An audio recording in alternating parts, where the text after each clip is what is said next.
El espacio y el cerebro. Inicio este trabajo con un análisis del espacio.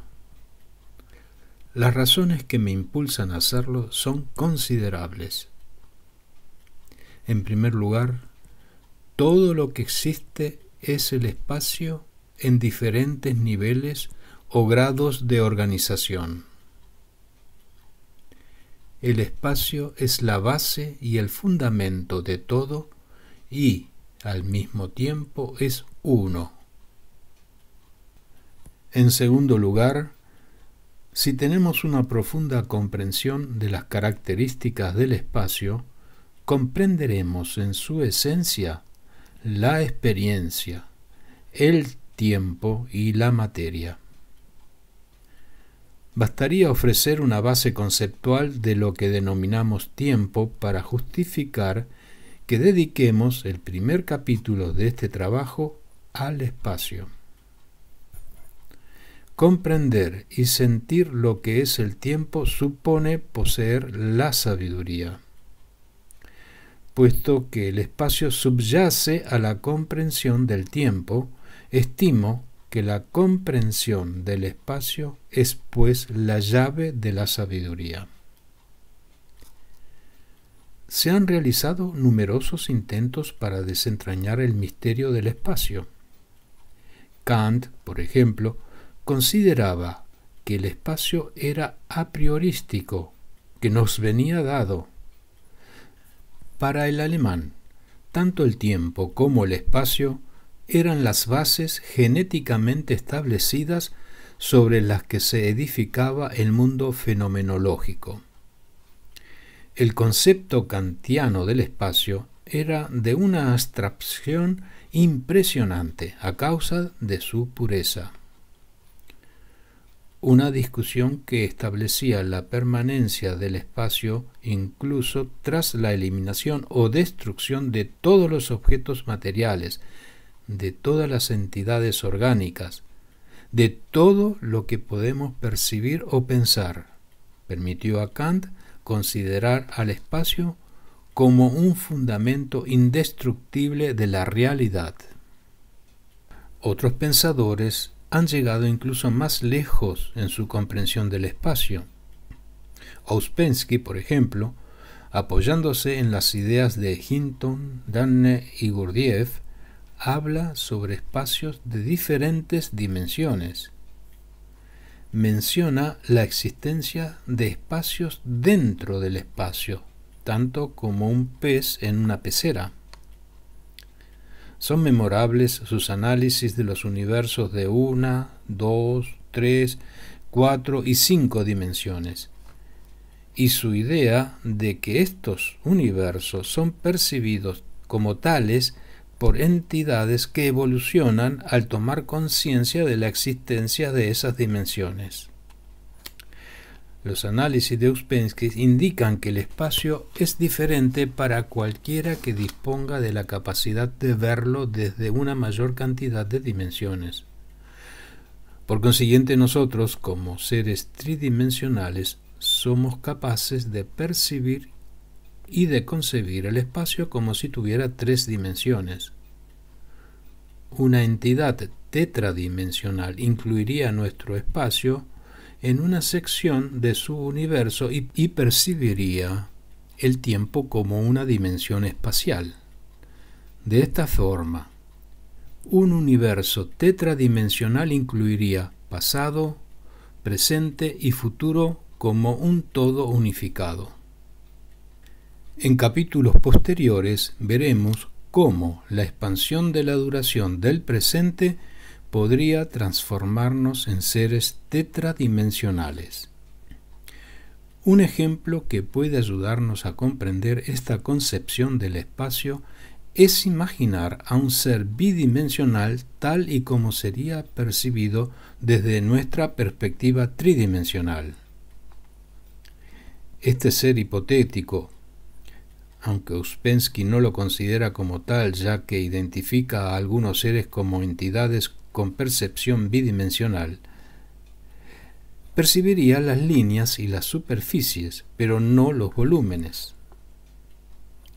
al vivir en un plano, no comprendería que lo que atraviesa su plano forma parte de un universo mucho más unificado.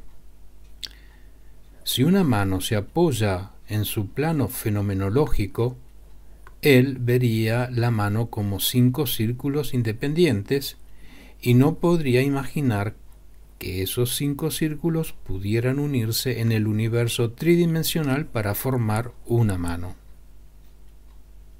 De forma análoga, nosotros no vemos la unidad del mundo tetradimensional y no somos capaces de percibir el origen común de entidades que nosotros vemos como independientes. Nuestro presente es un corte transversal de un espacio tetradimensional, del mismo modo que el plano sobre el que descansan los dedos era una sección de un espacio tridimensional.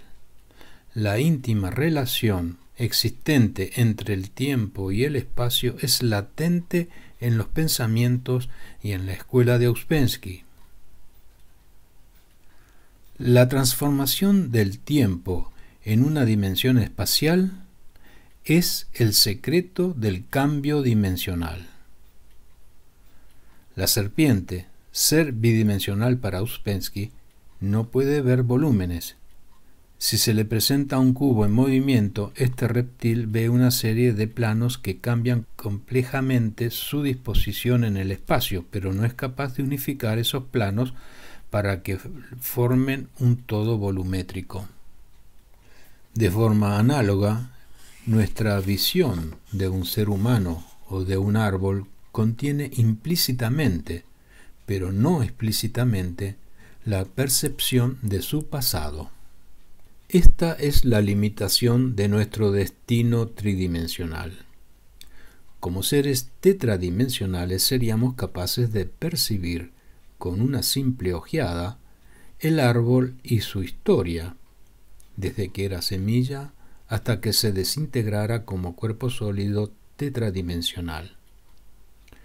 El mundo no estaría constituido por cortes tridimensionales de lo tetradimensional, sino que de hecho sería tetradimensional como consecuencia de la transformación del tiempo en espacio.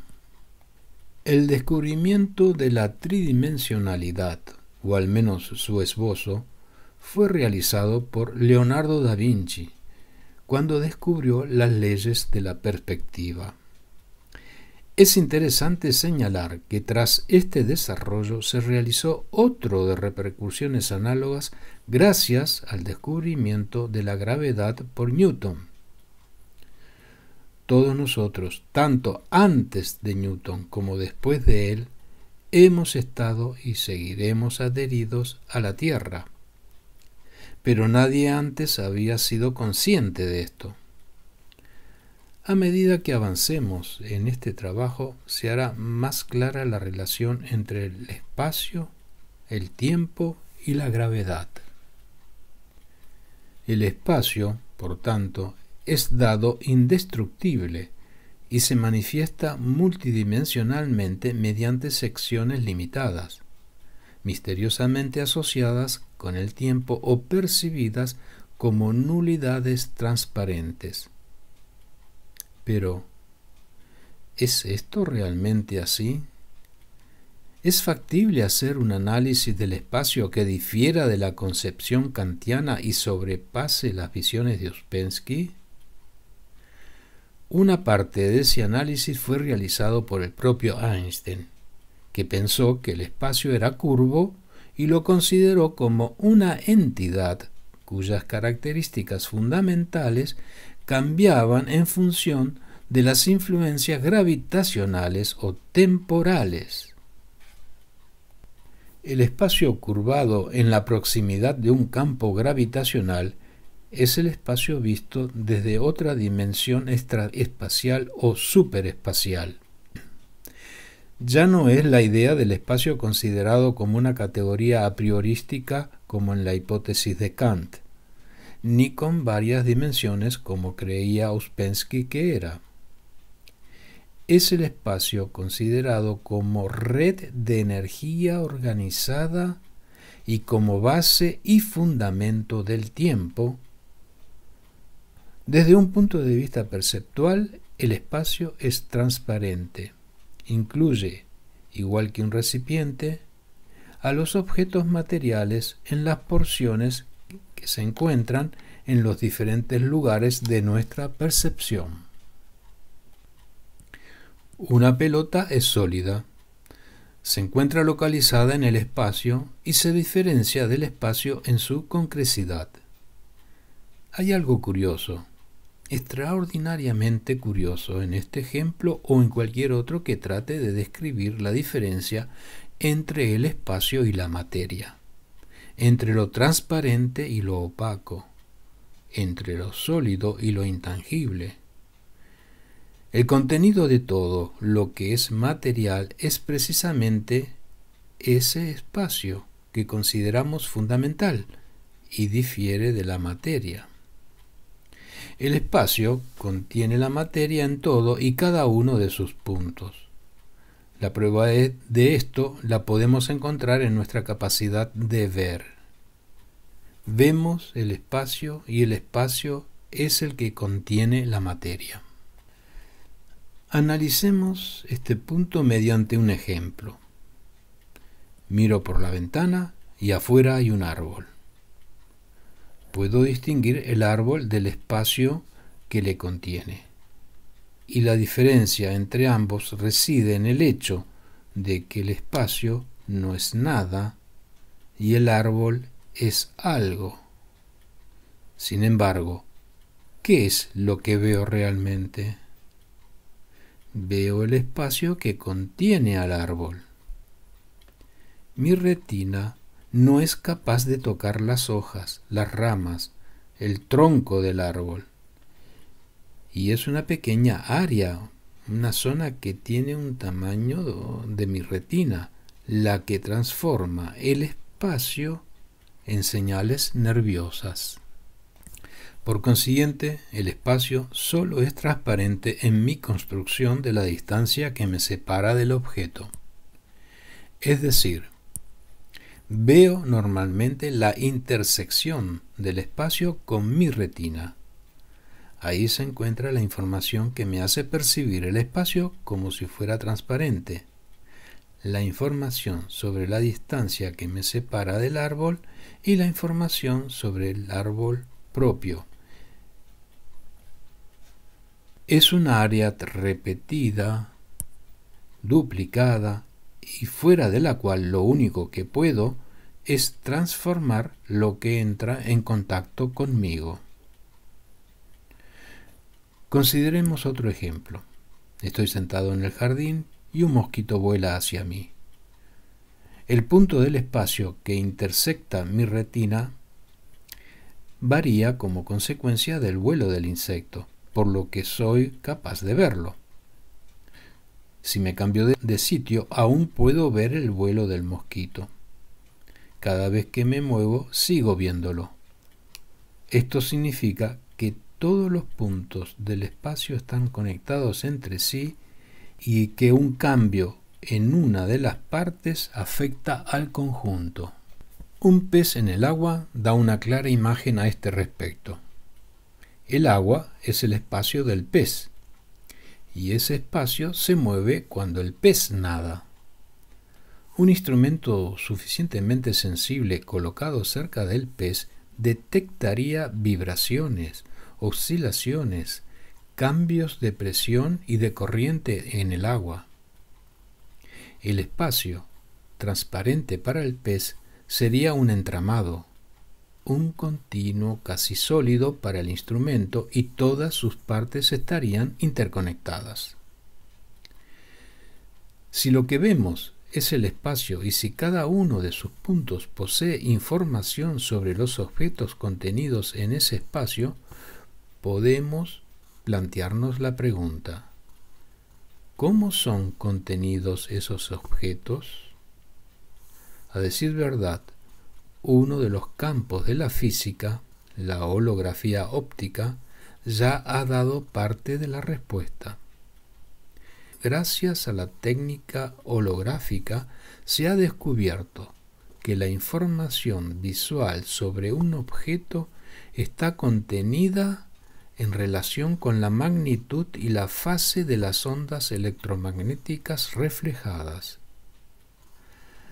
Aunque esto es solo parcialmente cierto, ya que la luz no es tan solo radiación electromagnética, sino también fotones, basta para nuestro propósito de considerar la magnitud y las diferencias de fase de la luz reflejadas por un objeto como lo fundamental para la dinámica perceptual. Por lo tanto, la información sobre un objeto tridimensional iluminado se encuentra contenida en las relaciones entre la magnitud y la fase de sus ondas. Cada punto del espacio que rodea al objeto contiene, entre otras cosas, esta información. Entonces es posible ver al objeto desde cualquier punto del espacio. Pero hay que repetir que lo que percibimos es el espacio que contiene la información, o más bien, una transformación muy compleja de esa información que es llevada a cabo en la retina y en el resto del sistema visual, como veremos a lo largo de este libro. Continuará.